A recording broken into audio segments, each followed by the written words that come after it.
Terraria Master Mode, introduced in the massive Journey's End update, is the game's hardest difficulty, taking the already improved challenge of Extra Mode before it and amping the HP and damage up even further. But there's actually an even harder difficulty in the game, introduced just a few days after the launch of Journey's End. If you start a Master Mode world but put in one of 2 secret seeds, you'll start a game in the infamous Legendary Mode. And today, I'm going to be doing my first ever Master Mode playthrough using the For the Worthy secret seed. Let's see how it goes. But first, if you enjoyed this video, make sure to subscribe, and if you didn't, make sure to dislike the video, because why not? I've also set up memberships recently, so if you want to support me, you can do that too. You shouldn't do that probably. First things first, we head to the right and find a boomerang at the start of this cave, as well as a plant fiber guide. Then we head down into the cave, and I get lucky finding an underground house which supplies us with a cloud in a bottle very early on. Continuing on, I stupidly mine out this vein of lead ore, letting the lava consume me, and meaning the first death of the playthrough is by my own hands. Great start to the world. After that, I quickly made a furnace and an anvil, crafting myself an emerald hook, a full set of lead armor, and a lead pickaxe for some minor upgrades. Back in the cave, I find a wand of sparking, an aglet, climbing claws, and a pair of flippers before heading back to where I died and finding a magic mirror in the underground house below. We also find our very first life crystal just to the left, followed by a nice little dip into the pool. Ah, the water's scorching hot. Wait, is that a pair of mining pants? Going back to grab our loose pair of pants, we move up with our grappling hook, unveiling the bottom of a pyramid as well as another life crystal. The pyramid supplies us with a flying carpet, and I make my way into the underground desert, finding myself a bass statue. Awesome.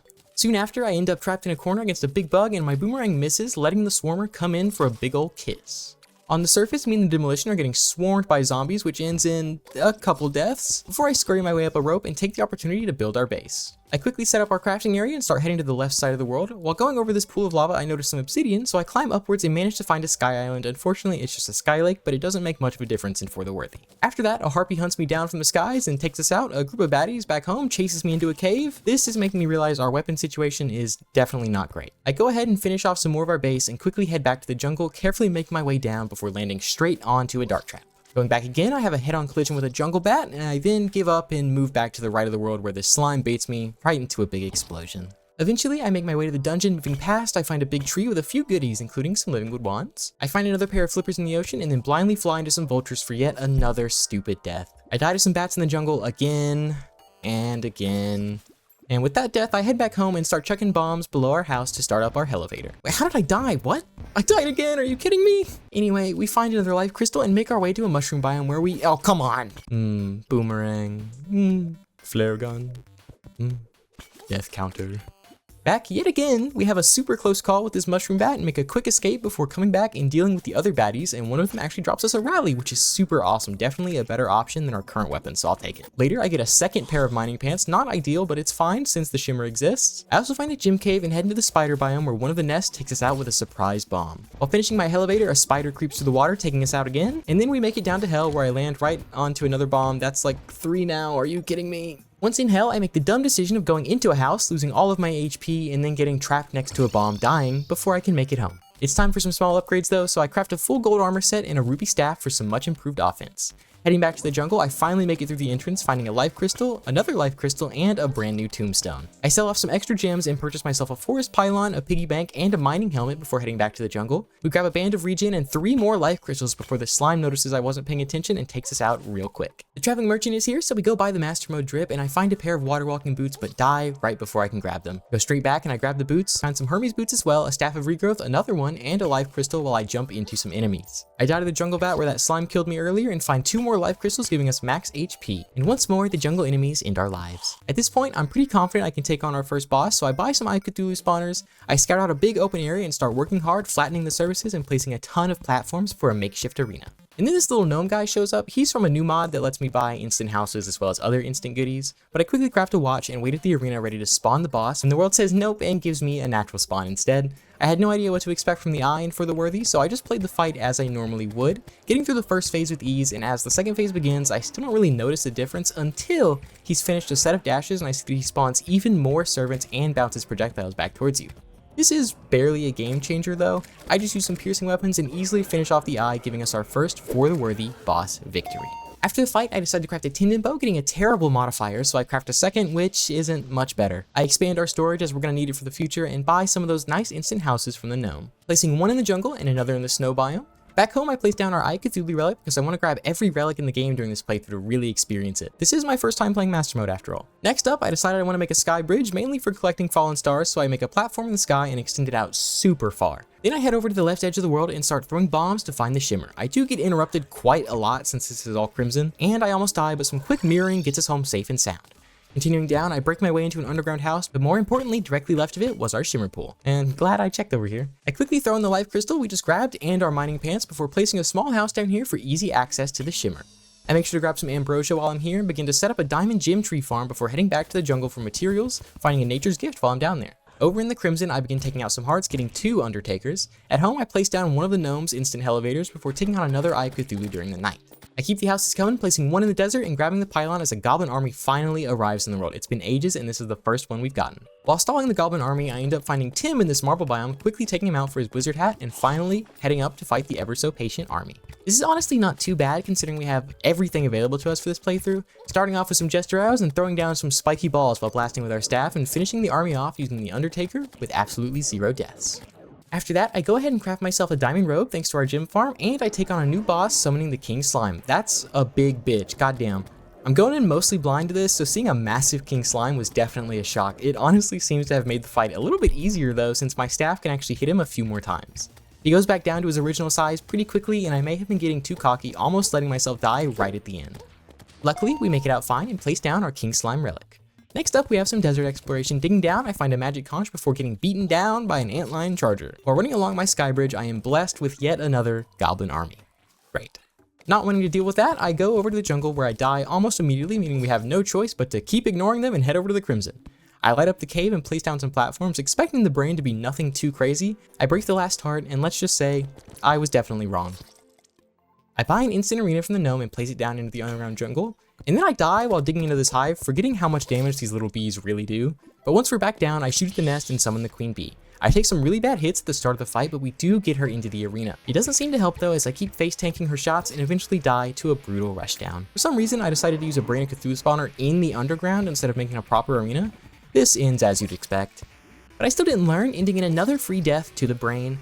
I finally build an arena above ground and break another 3 hearts, leading the brain up and dying instantly.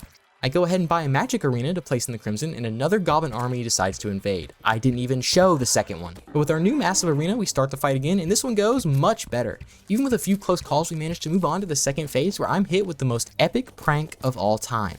And for the worthy, the brain switches gravity, and I have no way of stopping it. As I fly up and the brain despawns, I am filled with dread as I slam back into my arena for yet another death. On the plus side, that fight gave us enough materials to craft a Deathbringer pickaxe. I quickly deal with the pesky goblin army and head down to hell to mine some hellstone. I do end up getting destroyed by a bone serpent, but I just come back to grab some obsidian as well as a hellforge, and I just decided to craft a bunch of hellfire arrows since I didn't get enough stone to make anything else. I head back to the arena to die brutally once again. Down in hell, I get hit by a voodoo demon, and while picking up the doll, I dip my toes into some lava, killing us instantly. Back again, I use the buildings to get as much hellstone as possible until I find an obsidian skin potion and go absolutely crazy. With our mining done, I craft a Molten Fury, an Imp Staff, the Volcano, and a full set of Molten Armor for max defense. With our new powerful gear, I head back to the Crimson for yet another attempt. Absolutely shredding through the brain's first phase, we go to the second, and I grapple myself to the arena in preparation for the gravity switch. And with that, we...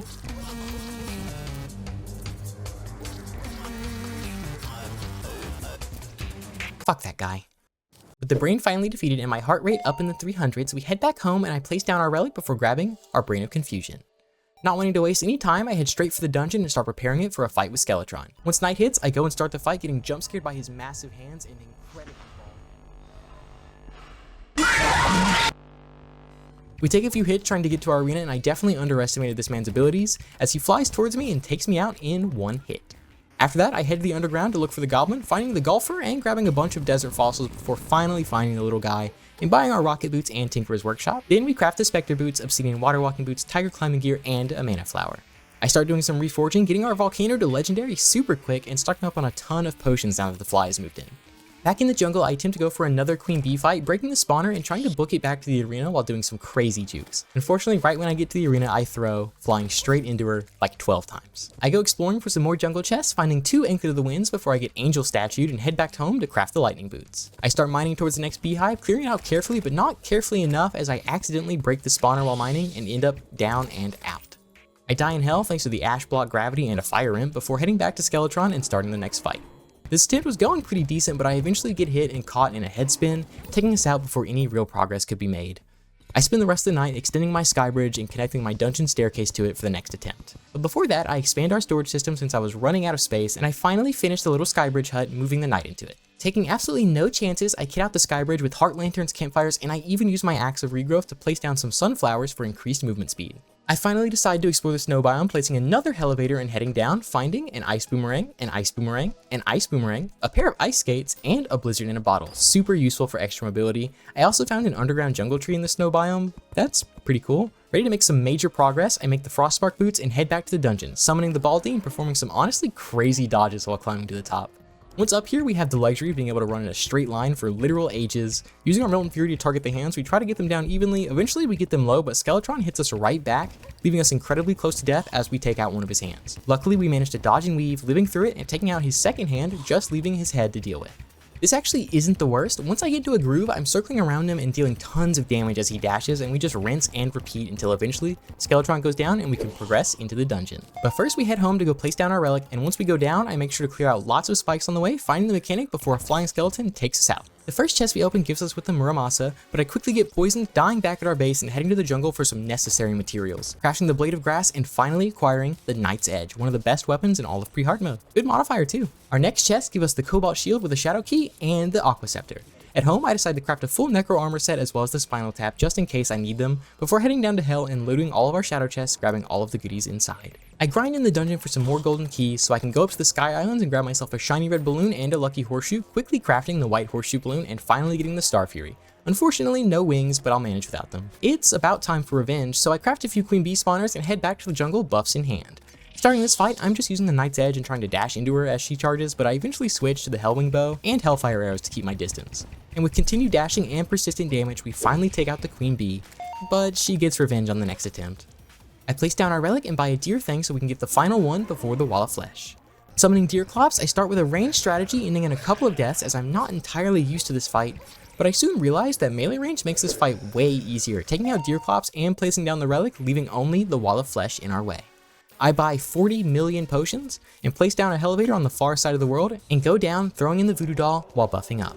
I try to use the Aqua Scepter for this fight, which was working pretty decent until I noticed that the wall spawns a ton of super buffed fire imps that quickly take us out during the fight. And then they do it again, and again, and then I die to the brain while grinding. I do manage to find some Feral Claws while waiting for the guide to respawn, which is a great buff for my next strategy. I reforge a ton of items to warding and begin flattening out the roof of hell, dying to lava and starting the fight again, reversing gravity and fighting the wall on the ceiling. There's only one problem, I left space there, which means fire imps can just spawn right under my feet. I abandon the strategy and just die very quickly. I begin clearing out a bunch of lava and end up dying to a bone serpent, but I eventually get the arena fixed and filled with blocks so that nothing can spawn under me. I throw in the Voodoo Doll and we try again. This time the fight goes amazing. I can still get hit with the imps from the ground below if I'm not careful. I do end up running out of my roof platform and I have to run through hell normally, getting the wall down to 2,000 but dying as I get stuck on a building. Being stubborn, I try again, and this time we don't even get him below 7,000. Another Queen Bee death while trying to get bee nades, followed up by a bunch of grinding, and then I forgot to hit record here, but we come in after the fight is already over, and I died while the wall had 100 HP on this attempt, so yeah. Next attempt, he goes down to 500, and then the magic happens.